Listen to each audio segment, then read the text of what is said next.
Hi అండి, లోహిలీలా TV ఛానల్కి స్వాగతం సుస్వాగతం. ఏమీ లేదండి, నిన్న వీడియో చేశాను కదా, Bigg Boss 9 winner Kalyan Padala గారు విన్ అయ్యారు. కాకపోతే తనుజ గారికి స్టేజ్ మీద వాల్యూ ఇచ్చారా లేదా అని దాని మీద కొన్ని పాజిటివ్ కామెంట్స్ వచ్చినాయి. ఎవరో బ్యాట్ చేస్తున్నాను అన్నారండి. బ్యాట్ చేయడానికి ఏం లేదండి, వాళ్ళిద్దరూ లోపల ఉన్నప్పుడు మంచి ప్యూర్ బాండ్ ఫ్రెండ్షిప్గానే ఉందండి. చాలామంది వాళ్ళిద్దరిని చూసి ఓట్లు స్ప్లిట్ అయ్యి వేశారు. తను అరుస్తుంది, కళ్యాణ్ గారు చాలా ఆరాధిస్తున్నారని కూడా అన్నారు. అలానే తనకి ఓట్లు కూడా చాలా వరకు పడినాయి. కాబట్టి దానికి నేనేం చెప్పానంటే, లోపల ఉన్నప్పుడు అంత ప్యూర్ బాండ్ ఉంది కాబట్టి బయట స్టేజ్ మీద విన్ అయినమ్మటే నాగార్జున గారి కాళ్ళ మీదకి దండం పెట్టిన తర్వాత పక్కనే ఉన్న తనూజ గారికి నీ వల్లే గెలిచానని అన్నా సరిపోయేది. అస్సలు చేయాల్సిన ప్యూర్ బాండ్ అంటే అసలు చేయాల్సింది ఏంటంటే, తనకి వాటేసుకోవటం నిన్న వీడియోలు చెప్పాను, తప్పుగా తీసుకుంటున్నారేమో. వాటేసుకోవటం అంటే ఇంగ్లీష్లో హగ్ అంటారండి, అంటే అప్రిషియేషన్ హగ్.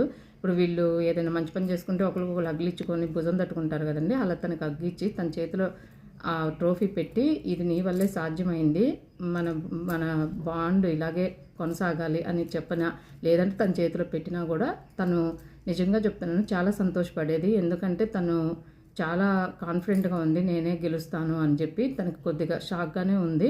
అలాంటప్పుడు ఏంటంటే తను ఇట్లా చేసినా కానీ కళ్యాణ్ పడాల గారు తనే గెలిచినట్టుగా ఫీల్ అయ్యేది.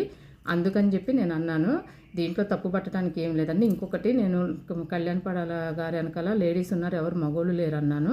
అది కూడా అంతే కదండి. ఇప్పుడు కళ్యాణ్ పడాల గారు వెనక, విజయం వెనక నిజంగా 3 ఆడోళ్ళు ఉన్నారు. ఎవరు? ప్రియా శెట్టి, శ్రీజ గారు ఫస్ట్లో ఉన్నారని కళ్యాణ్ పడాల గారు చెప్పారు. లాస్ట్ తర్వాత తనుజ గారు ఉన్నారన్నారు. మరి అంతే కదా, ప్రతి మగోడు విజయం వెనక ఒక ఆడుతున్నది అన్నట్టు 3 ఆడోళ్ళు ఉండి పుషప్ చేసి గెలిపించారు. నేను ఇవాళ కొన్ని వీడియోలు కూడా ఇంటర్వ్యూలో చూస్తున్నానండి. పొద్దున్నే ఇద్దరు తింటా మాట్లాడుకుంటున్నారు. కళ్యాణ్ పడాల గారిని ఎవరో ఇంటర్వ్యూ చేస్తున్నారు. మీకు ఎంతవరకు తనూజ గారు సపోర్ట్ చేశారంటే, నాకు ఏం చేయలేదండి, పర్సనల్గా మాత్రమే చేశారు, గేమ్ పరంగా ఏం చేయలేదని చెప్తున్నారు. అంటే నేను లోలో ఉన్నప్పుడు నువ్వు ఇట్లా కాదు, ఉండకూడదు, అందరిలో కలువని చెప్పి నాకు పుషప్ ఇచ్చారు అని చెప్పారు.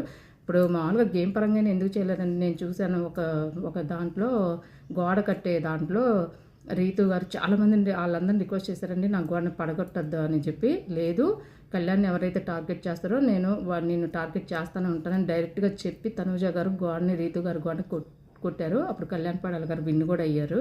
అలాంటిది ఒక గ్రూప్ గేమ్స్ అప్పుడు ఒకరికొకరు చాలా హెల్ప్ చేసుకున్నారు. సింగిల్గా ఆడినప్పుడు సింగిల్గా ఆడారండి, దాంట్లో ఏం లేదండి. కానీ ప్యూర్ బాండ్ అని చెప్పుకోనే కదా మరి అట్లా చేసింది. ఒకసారి కూడా ఏడుస్తుంటే బయటికి వెళ్ళినాకైనా కూడా మన బాండ్ ఇలాగే కొనసాగుతుందని కూడా చెప్పారు తనూజ గారు.